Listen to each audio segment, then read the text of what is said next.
Gue tuh penasaran deh, gimana sih cara kerja media ya, terutama Tempo? Agak panjang ya sebenarnya ya, karena mengisi 4 atau bahkan 2 halaman di majalah Tempo itu juga nggak gampang-gampang amat gitu ya. Nah ini nanti kemudian diusulkan gitu loh. Jadi panjang dan jam kerja terutama itu nggak ada batasannya ya. Kayak reporter-reporter gue itu jarang kayaknya mereka pulang sebelum jam 12 malam.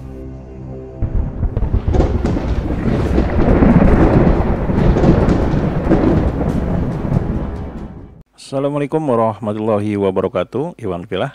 Pada video kali ini kita akan mengambil sebuah percakapan yang sangat menarik ya, antara Panji Pragiwaksono dan juga Mas Pram, yaitu salah satu jurnalis di Tempo. Nah di sini ada pertanyaan yang sangat menarik dan juga cukup mengejutkan ya, di mana Panji bertanya tentang bagaimana cara Tempo untuk mendapatkan berita-berita yang faktual. Berita-berita yang sepertinya tidak mungkin ya didapat oleh seorang jurnalis dari seseorang yang mengatakan atau memberitahu langsung tentang situasi atau keadaan yang sangat penting, yang sangat ya sepertinya tidak mungkin diketahui oleh orang luar. Tapi kenapa Tempo ini bisa mendapatkan kabar tersebut? Siapa itu orang dalamnya dan siapa cepunya gitu? Kok bisa-bisanya dan beritanya itu ternyata pas gitu, bukan suatu berita yang mengada-ngada, bukan suatu gosip atau yang dikarang-karang, tapi memang suatu kabar yang memang benar terjadi. Hal itu bisa kita ambil kesimpulan karena memang sampai dengan saat ini apa yang dikatakan oleh koran Tempo, baik itu melalui media cetaknya ataupun melalui channel YouTube-nya yang sekarang ada program yang bernama Bocor Halus Politik ini, ya dia kayak secara telanjang itu memberitahukan bagaimana apa yang terjadi pada politik di tanah air, sehingga memang banyak orang berkata ini beritanya dari mana gitu loh. Nah bagaimana jawaban dari Mas Pram tersebut sangat menarik dan jangan dilewatkan ya, karena memang videonya sangat singkat, cuman kurang lebih 5 menit. Nah berikut videonya. Gue tuh penasaran deh, gimana sih cara kerja media ya, terutama Tempo. Kayak misalnya ada sebuah isu soal penentuan PIK jadi PSN. Topik ini tuh muncul di meeting atau gimana? Gue tuh nggak ada bayangan sama sekali. Kalian tuh ada meeting rutin bulanan, mana ada majalah, ada online, ada bahasa Inggris. Gue tuh nggak ngerti rapatnya tuh kayak gimana. Gimana caranya? Kalau di TV di film-film kan, oke, lu punya topik apa? Gini pak, gini. Oke, lu yang nulis. Ada lagi pak gini, jelek gitu. Terus gitu setelah itu apa, gue tuh beneran gak tahu runutan dan gue yakin rakyat Indonesia juga gak tahu runutan. Kenapa ini penting? Karena ketika orang gak tahu cara kerja media, mereka jadi sulit juga untuk menilai apakah ini sesuatu yang layak dipercaya atau tidak gitu. Dan membuat mereka jadi ngerti, oh harusnya tuh kayak gini ya. Berarti gue mesti berhenti nih baca-baca sumber-sumber yang gak menjalani proses ini gitu kurang lebihnya. Kayak gimana sih diskusinya? Sampai akhirnya jadi tulisan gitu. Agak panjang ya sebenarnya ya. Kayak tadi sebelum kesini gue rapat des. Des itu kompartemen yang pembagiannya sesuai dengan isu, ada des nasional, politik gitu ya, des hukum, investigasi, ekonomi. Des itu dipimpin sama seorang redaktur pelaksana kalau di Tempo ya. Tuh gue rapat dengan anak buah gue gitu. Terus kami menentukan pembagian des politik nasional. Ini membahas apa yang mau digarap minggu ini. Tapi yang sudah tadi kami bahas itu sudah kami sampaikan di rapat besar.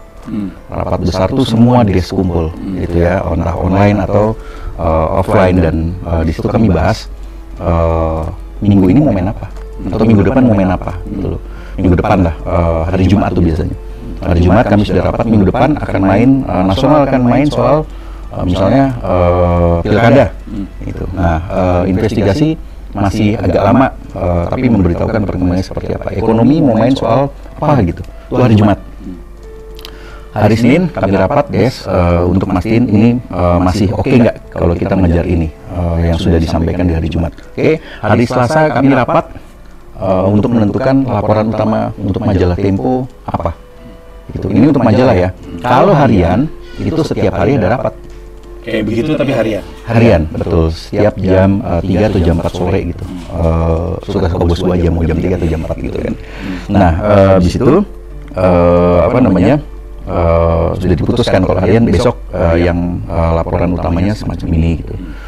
Nah kalau di majalah Selasa kami rapat, hari Rabu itu kami sudah bahas soal sikap opini karena opini Tempo kan ada 4 ya setiap minggu. Nah itu kami membahas tuh sikapnya seperti apa, misalnya terhadap pilkada yang ada cawe-cawe dari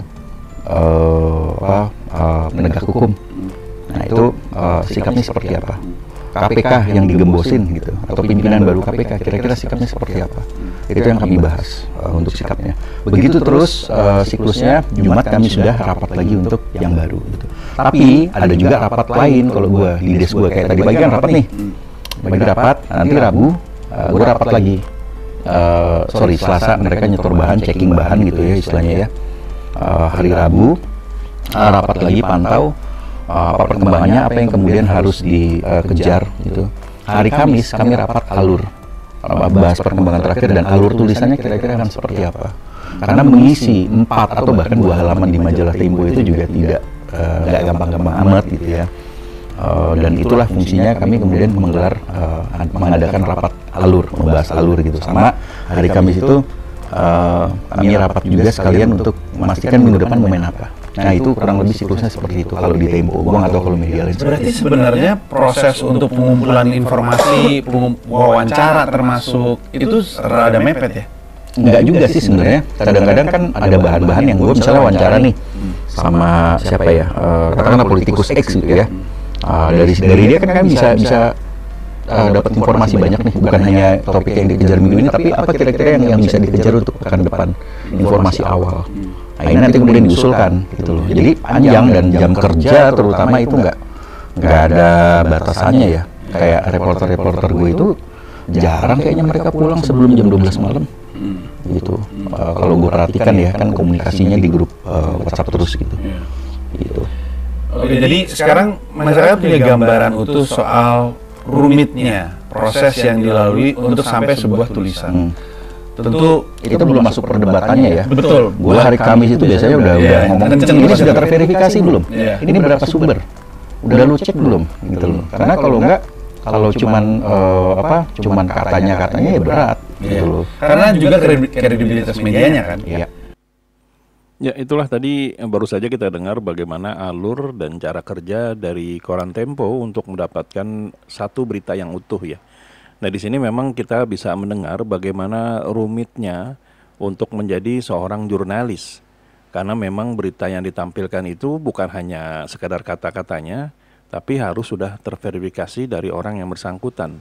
Sehingga apa yang telah ditampilkan oleh Koran Tempo, baik itu di majalahnya berupa tulisan ataupun pada saat di Bocor Alus atau program lainnya yang ada di channel Tempo yang ada di YouTube, itu merupakan salah satu kerja tim yang memang tidak mudah gitu. Bahkan menurut Mas Pram tadi, para reporternya aja bahkan kerjanya itu sampai dengan jam 12 malam. Bahkan jarang sekali mereka bisa beristirahat sebelum jam 12 malam.